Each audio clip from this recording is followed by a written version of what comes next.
A gente já se perguntou como é que as grandes empresas de tecnologia conseguem lançar coisas novas tão rápido o tempo todo? Bom, não é mágica. Existe um segredo, uma espécie de blueprint por trás de tudo. E ele combina o melhor de dois mundos: a agilidade de trabalhar na própria máquina e o poder, quase infinito da nuvem. Hoje a gente vai entender direitinho como essa estrutura funciona. Olha, para entender a revolução que a gente vive hoje, vale a pena dar um passinho para trás. Antigamente, a vida de quem desenvolvia software era, muitas vezes, uma grande sala de espera. Era uma fila para usar servidores de teste que eram lentos, compartilhados, um caos. Hoje, nossa, o cenário é outro. O poder de um data center inteiro, de certa forma, veio parar dentro do nosso computador.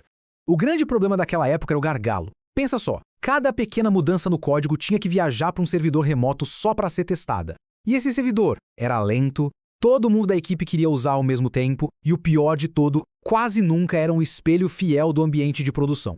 O resultado era sempre o mesmo: atrasos, surpresas bem desagradáveis e, claro, muita frustração. E a solução para esse caos todo veio de uma tecnologia que, sinceramente, mudou as regras do jogo: os containers. Com o Docker, claro, liderando essa revolução. Tenta imaginar poder empacotar uma aplicação inteira com tudo que ela precisa para rodar dentro de uma caixinha digital. Uma caixa que é isolada e funciona do mesmo jeito em qualquer lugar. Essa é a grande mágica dos containers.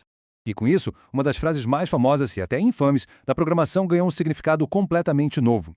Aquela frase, "na minha máquina funciona", deixou de ser uma desculpa para se tornar uma garantia. Porque graças aos containers, se o código roda localmente, ele vai rodar em qualquer outro ambiente. Simples assim. A consistência virou a regra. E os ganhos de produtividade com isso são absurdos.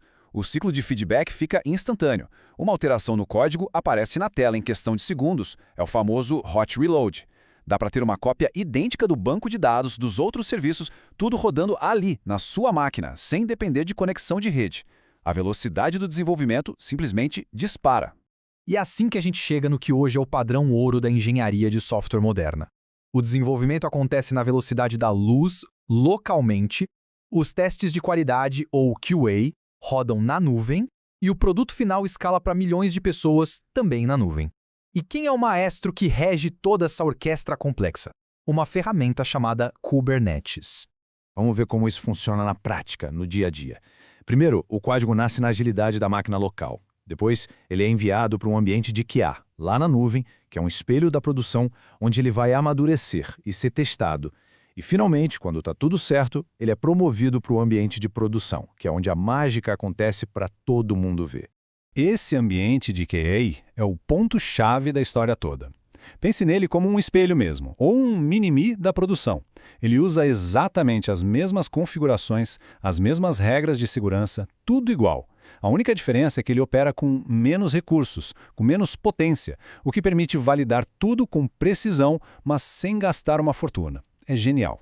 Tá, mas por que as empresas investem tanto nisso? A resposta é simples: retorno estratégico. Essa arquitetura toda não é só sobre tecnologia legal, é sobre ganhar dinheiro e ser mais rápido que a concorrência.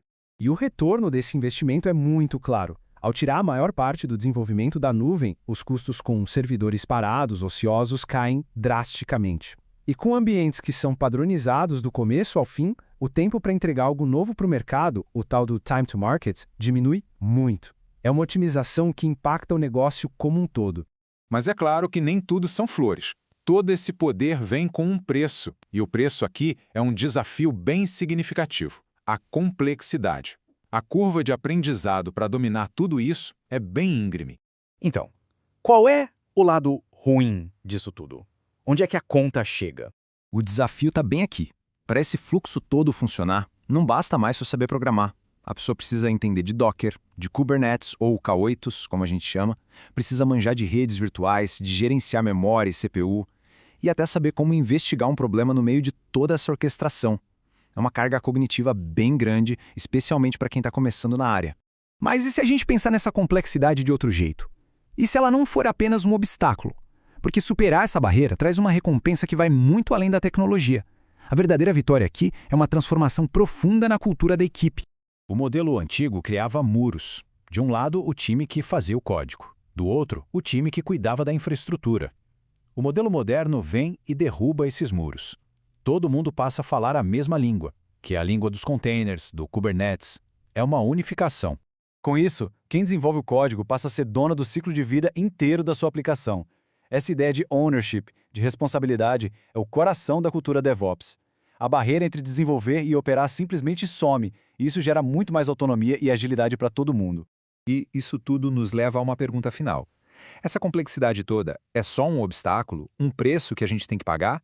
Ou, na verdade, ela é um investimento essencial para a gente construir uma cultura de engenharia mais forte, mais rápida e muito mais responsável para o futuro?